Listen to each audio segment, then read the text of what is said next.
kedepannya kalau misalnya transaksi GoPay itu bagus, akan ada evaluasi tambahan. Salah satunya cashback untuk konsumen, sehingga cashback tersebut bukan tanggungan dari modalnya para pelaku usaha, tapi tanggungan dari Gojeknya, bisa 10% sampai 30%. Nanti akan dijelaskan.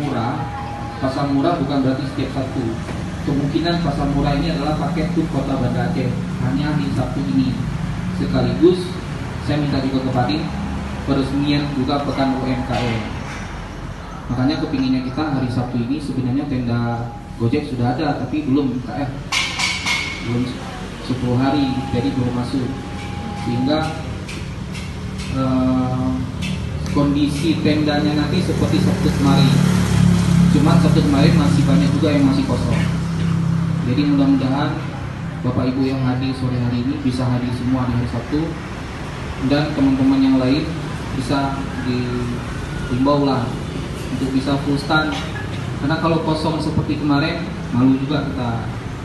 Tim kerja sudah berupaya datangkan Pak Wali Kota dulunya, yuk datangilah Pak Wali Kota biar ramai acara kita. Ini sudah didatangkan. Jangan kebalik kondisinya.